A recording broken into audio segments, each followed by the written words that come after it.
Hello and welcome to the Korean Beauty Show podcast.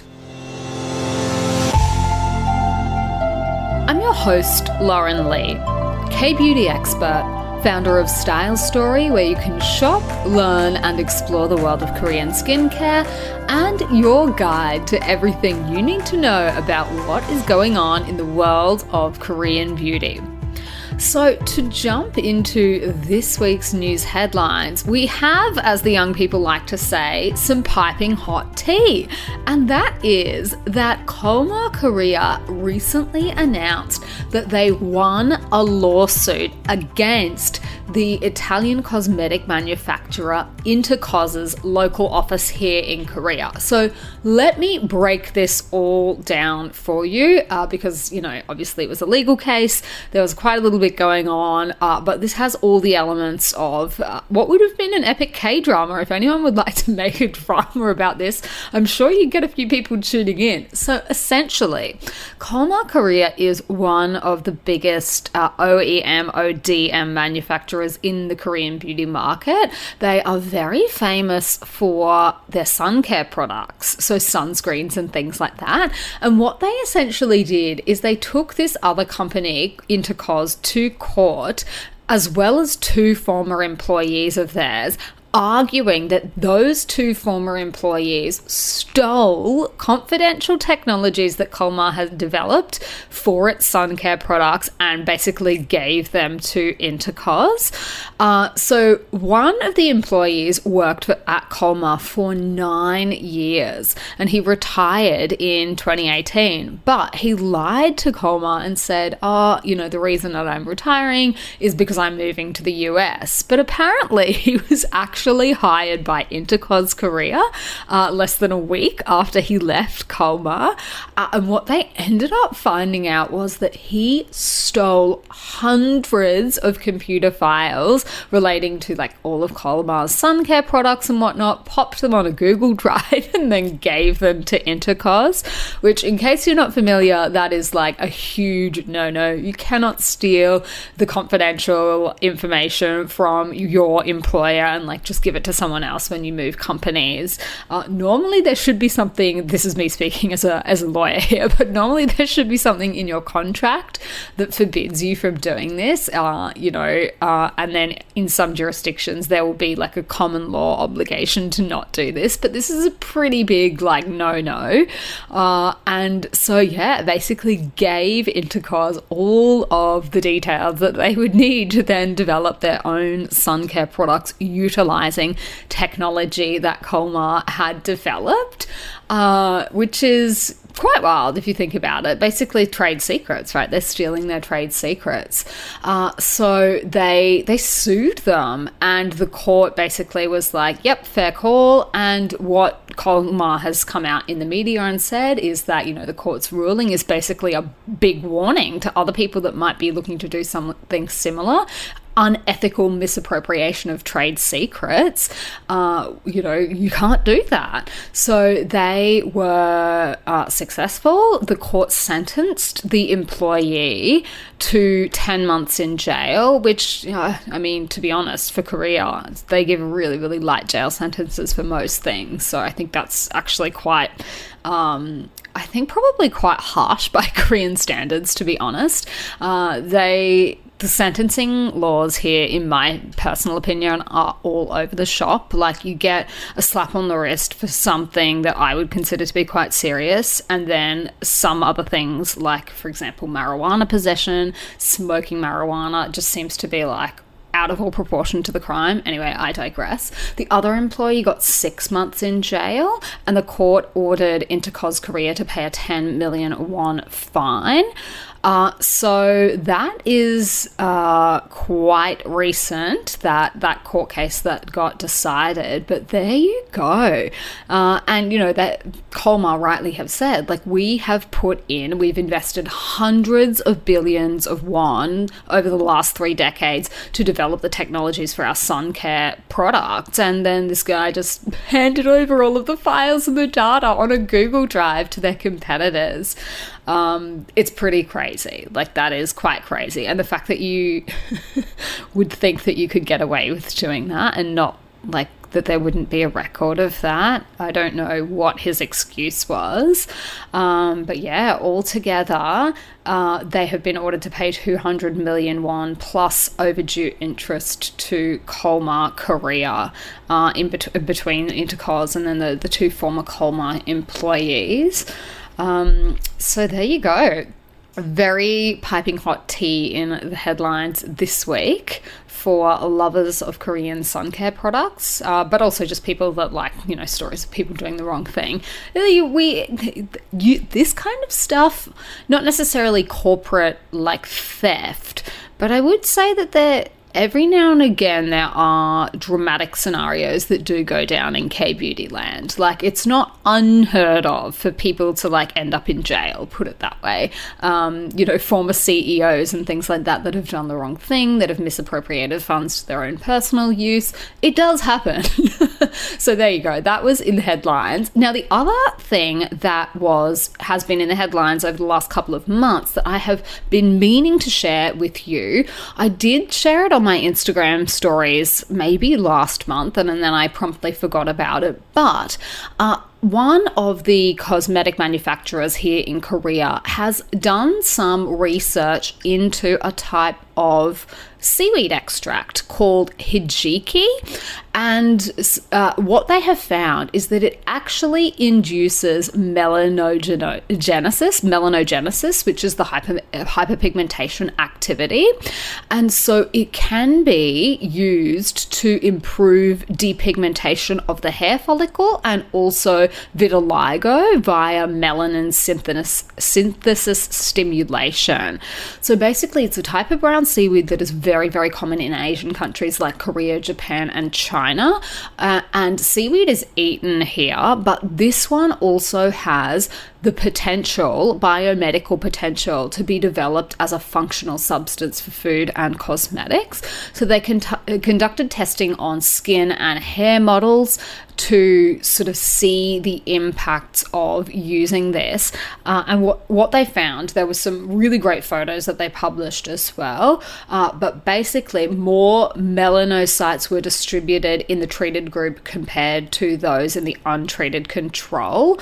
And they published all of the ex vivo studies as well that they've done, and that to sort of sanity check it and whatnot. So that honestly does look actually quite promising, that there is a potential for this to be useful down the track for the, I guess, maintenance of melanin issues.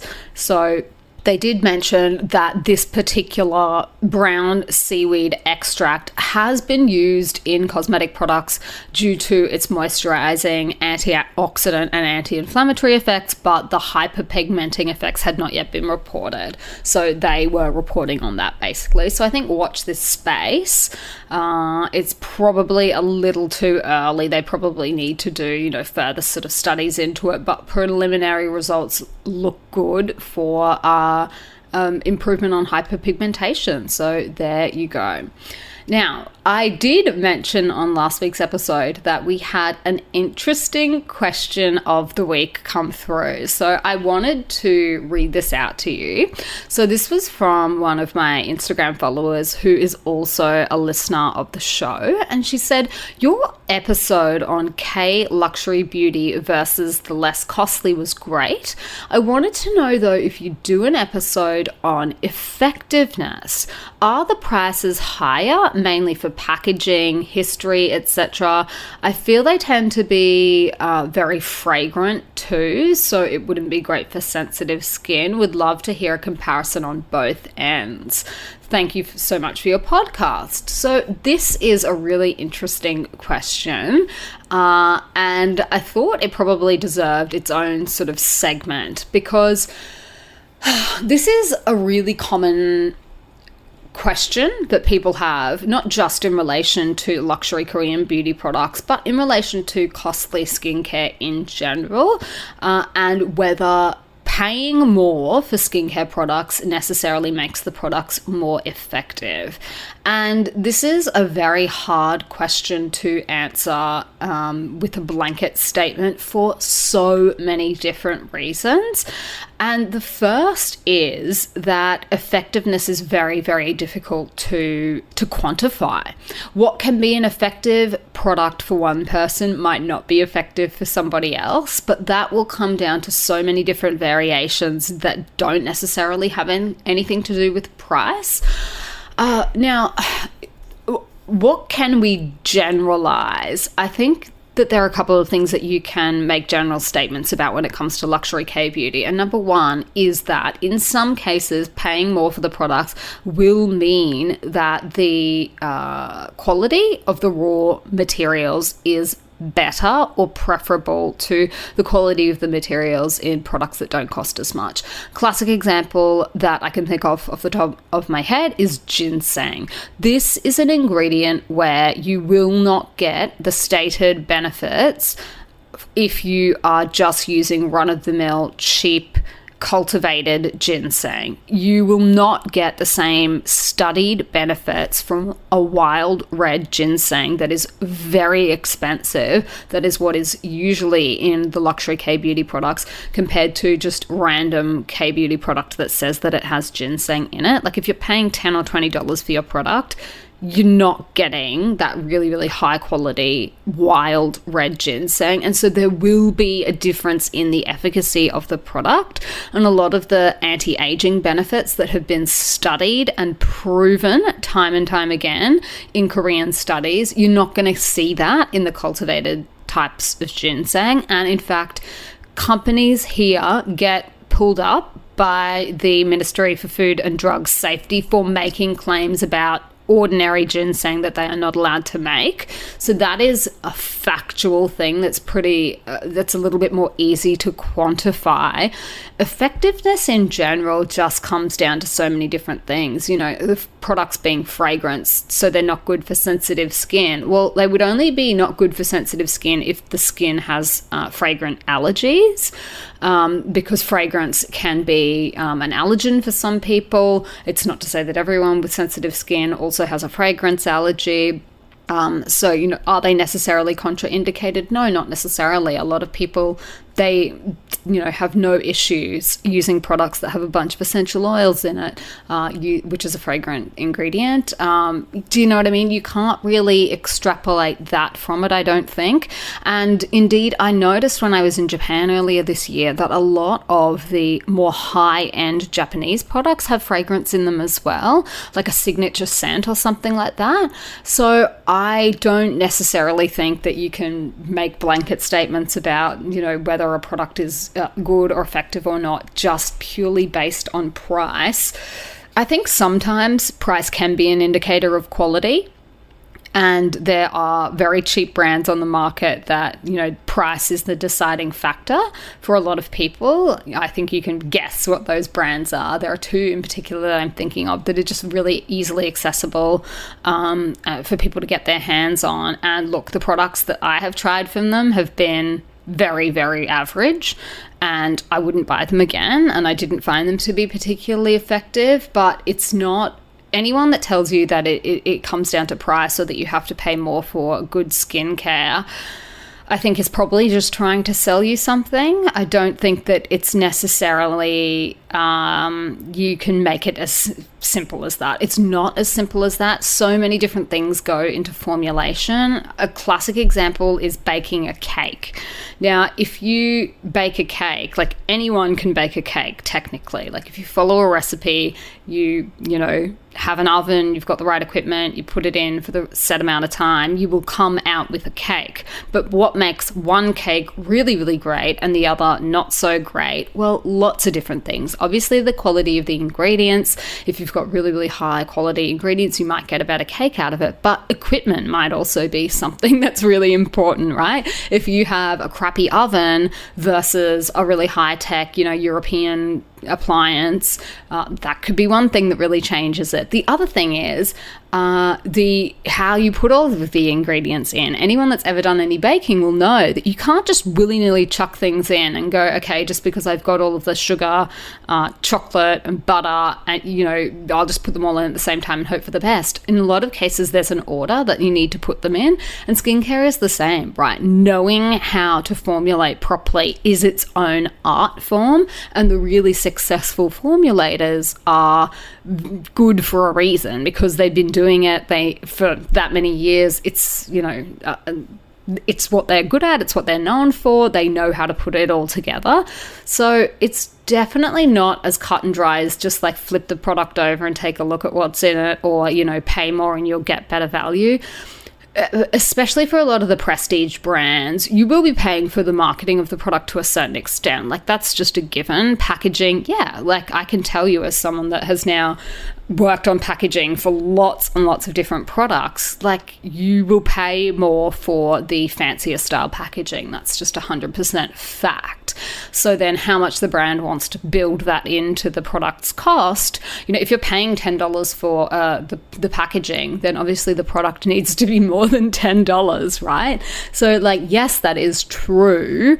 And the bigger the marketing budget, if they have like a counter, say a cosmetics counter in like a department store on the first floor of a department store, like, the consumer is paying for all of that. Do not be under any false illusions.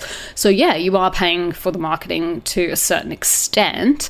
But the history thing, yeah, that can come into it. Being an older brand, you might have access to, for example, your own laboratory or your own special ingredients. You might have your own R&D department that is working on advances in the science, advances in technology and things like that other brands are not going to be able to replicate. So many different things come into this. I don't actually think that you can make any blanket statements. I think there are some really good high quality luxury products on the market, and then I think there are some that just trade off the name, and vice versa at pretty much every level of the market. And it's not to say that every single product from every single brand is always a hit either. Like, most brands have a couple of hero products or standouts that are really, really great, and then a couple of average ones, and maybe one or two that you just don't enjoy using. So I don't think it's possible to make any kind of a blanket statement on the effectiveness of luxury beauty products. I don't think that that's useful to do that. The other thing is, how would you quantify that? Like, if it was just me going through and giving my opinion on each individual product, that's not very scientific either. So I don't think that's technically possible. I think the most important thing when you are putting any kind of a skincare routine together, when you are choosing which products, obviously your budget should come into it, but then how does the product make you feel? Do you enjoy using it? Do you look forward to using it? Do you get the results that you need from it? If it irritates your skin, if it burns, if it makes you sensitive to, products, then that's not the product for you, no matter how expensive it is. Do you know what I mean? Like, you don't want to go into debt to put together a good skincare routine, nor do I think you need to. Luxury beauty products aren't for everyone. That's the whole point. It's supposed to be something that only a few people can have. I can answer for myself that I personally don't use luxury beauty products. So that should tell you, I guess, a little bit on my stance on this. I just don't think you need to spend a fortune to have products that really, really do the job. And especially as someone that works in the industry, knows how, certainly the basics of formulation. I've formulated or overseen the formulation of enough products at this point that I know my way around an ingredients list. There are certain ingredients that I would pay more for, and there are certain ingredients that I wouldn't. But in my own personal skincare routine, I usually use just mid-range products, to be honest, not the super cheap ones, not the super expensive ones. Most of the products that you will find in my routine are just mid-range products. I obviously use our own products, our Jellicoe products. They're not super expensive. For some people, they would probably be a bit on the pricier end, but, out there in the world at large compared to what else is on the market, they're not super expensive. And then obviously I use a whole range of different products from lots of different brands when I'm testing things out, when we curate new products for Style Story and whatnot. But luxury beauty, I think, is up to you. You need to be the person that decides whether it's worth it for you or not. I think that's my honest opinion about luxury beauty and its effectiveness. I think it would be hard to make a definitive statement one way or the other. I think it would depend on the product at hand as opposed to the concept of luxury generally. I hope that answers your question. I know that was really, really long-winded, but that's my honest thought. I don't think this one is a very easy question to answer because there are just so many variables. All right, now let us go and take a look at some new products that we have just released onto the Style Story website. And the first one was Isntree's Onion Newpair Gel Cream. Now, the reason we released this product is because Isntree actually sent us a whole bunch of samples that we then sent out to our customers, and multiple people were like, please, can you get this in? I really like this moisturizer. So we said, sure, yes, we did. And so now here we go. Now it's available on the site. So as the name kind of alludes to, it actually does have red onion extract in it, 71%.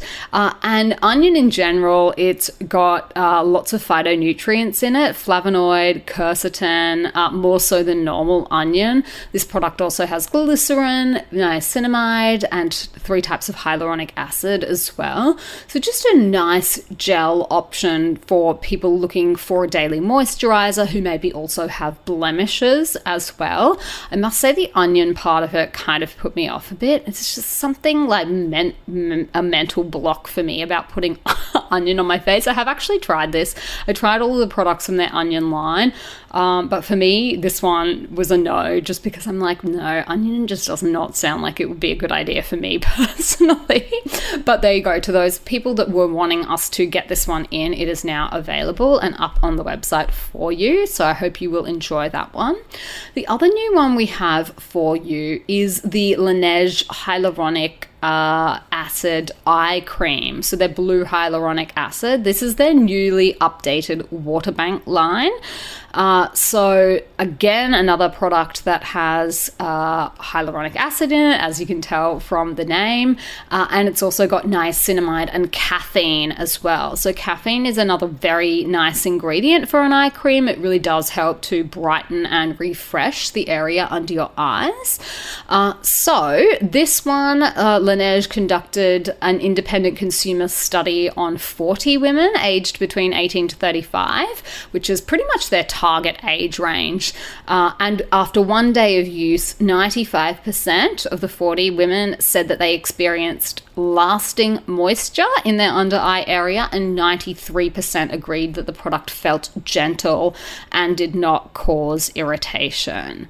So they were taking it a bit easy on themselves there, weren't they? Hey, did you experience any lasting moisture, and did the product cause irritation? That was the 2 questions that they thought that they had good enough results to publish. But anyway, look, this will be a popular line, I am sure, the Laneige Water Bank line. So if you are a fan of that, go and take a look. That is now up on the Style Story website. But just a good one, I think, honestly, for those 2 things. Just for moisturizing the skin under and around your eyes and giving you a little bit of glow, I think this will be a good eye cream for that one. Now, we also had some new K-beauty reviews that were left on the Style Story website by our customers. So the first review was for Subi's powder cleanser, and it was a 5-star review, and our reviewer said, magical powder. This powder magically turns into foam with practically no water, and you only need the tiniest amount to make a lot of foam, so it lasts a long time.